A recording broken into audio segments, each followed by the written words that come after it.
Nazdar banda, vitajte, moje meno je Majo a ja vás vítam pri sledovaní ďalšieho dielu noviniek mladých kapiel na Slovensku číslo 6.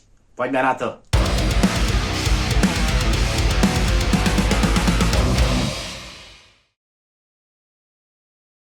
Novinka číslo 1 patrí kapele VDK, čo je skratka pre veľmi dobrá kapela. Tento názov má v sebe takú pikošku, že ako vznikol, pretože ľudia, keď ich počuli hrať prvýkrát na koncerte, tak si povedali, že veľmi dobrá kapela. Im sa to tak páčilo, že si to teda dali do názvu, takže VDK, veľmi dobrá kapela. Kapela je zložená z dvoch speváčok, z Kristýny a Daniely Gajdošových, gitaristu Martina Tkáča, no a na bicie hrá Lukáš Fabián. Keďže členov kapely delí od seba pomerne veľká diaľka, pretože pochádzajú z miest ako Bratislava, Košice a Prešov,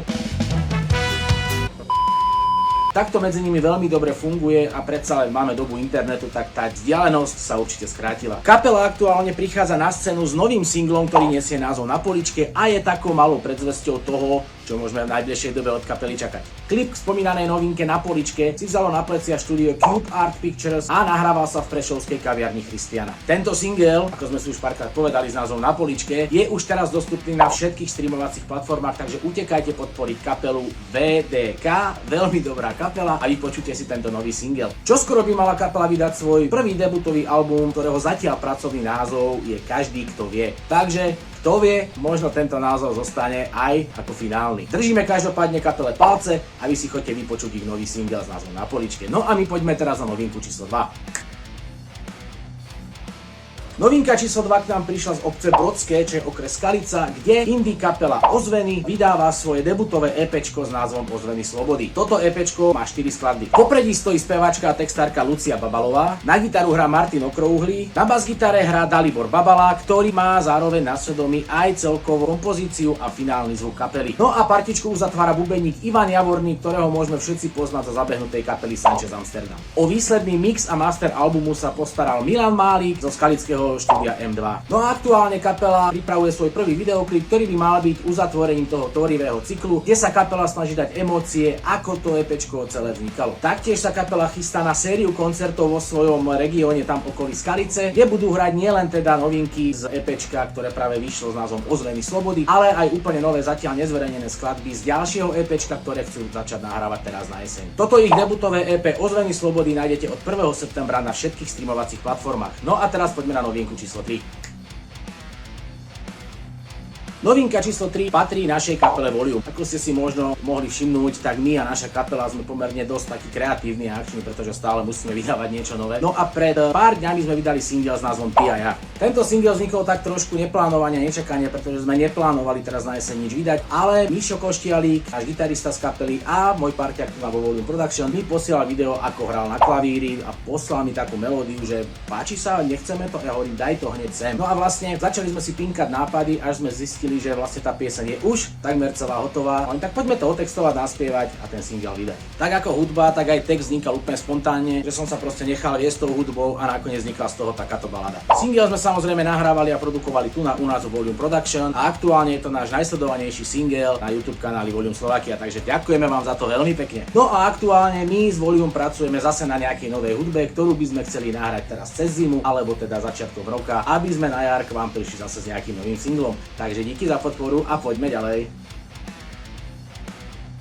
Novinka číslo 4 mierí aktuálne do Nitry, pretože je venovaná kapele Monotype, ktorá minulý mesiac vydala single s názvom Cesta nekončí. Túto kapelu sme spomínali už v novinke číslo 3, takže ak ste ju nevideli, bežte si ju pozrieť, pretože kapela práve v tom období, keď sme natáčali novinku číslo 3, spustila zbierku na svoj nový album. Podľa slov kapely sa táto zbierka podarila, bola úspešná, no a teda prichádzajú s novou hudbou. No a práve single Cesta nekončí je takou ochutnávkou toho, ako ten nový album bude znieť. Single je tak trošku aj odkazom na personálne zmeny, ktoré sa v kapele udiali za posledné roky a tešia sa samozrejme z toho, že majú teda čerstvú krv v kapele, majú nového speváka, nového gitaristu, že naozaj majú kopec nových nápadov, no a ako inak ich proste nejako zväčšniť ako novým albumom a novým singlom. No a konkrétne to, o čom je pieseň Cesta nekončí, nám prezradil niečo viac autor textu bubeník Lukáš. Keďže ho budem citovať, potrebujem pomôcku. Pieseň Cesta nekončí je v prvom rade o tom, že naša cesta sa nekončí po prvom albume a ideme ďalej. Ideme ďalej s novým spevákom a s novými pesničkami, preto je táto pesnička na novom albume ako prvá a bude ho otvárať. Chalani, gratulujeme jednak k úspešnej zbierke, gratulujeme k novému singlu a tešíme sa na váš nový album.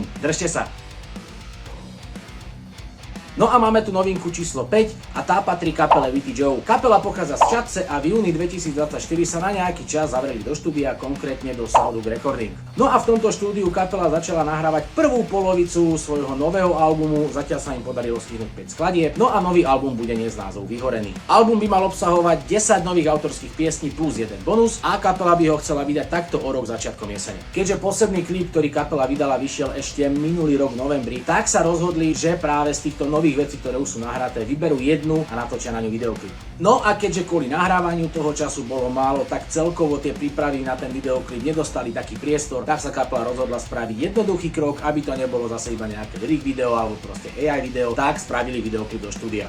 No a keďže posledný videoklip takto zo štúdia kapela vydala a natáčala pred 13 rokmi, tak to točenie išlo jednoducho, pretože už vedeli čo a ako, čo im bude fungovať, čo im nebude fungovať. Takže nový single Buď chlap od kapely Vitty Joe dostala po 13 rokoch rovnako nový štúdiový videoklip. Vitty Joe, držíme vám s tým palce, držíme vám palce aj s novým albumom, ktorý pripravujete a hlavne aj s týmto singlom.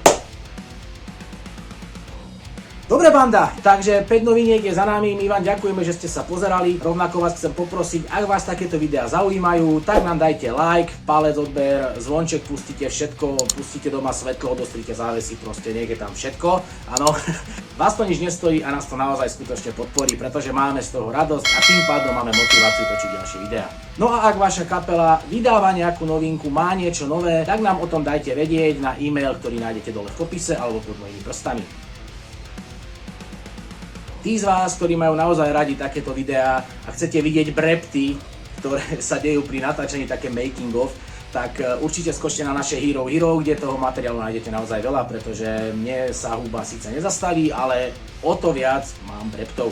Takže stojí to za to. No a niekto z vás, ak by ste plánovali nahrávať album, single, spraviť produkciu alebo čokoľvek, čo sa týka nahrávania, príďte k nám do Volume Production, odkaz na nás nájdete rovnako dole v popise. Odkazy v popise nájdete aj na jednotlivé kapely, ktoré tu boli spomenuté. Ja vám ďakujem veľmi pekne, že ste sa to pozerali až sem. Moje meno je Majo a toto boli novinky mladých kapiel na Slovensku číslo 6. Vidíme sa opäť o pár dní. Čaute!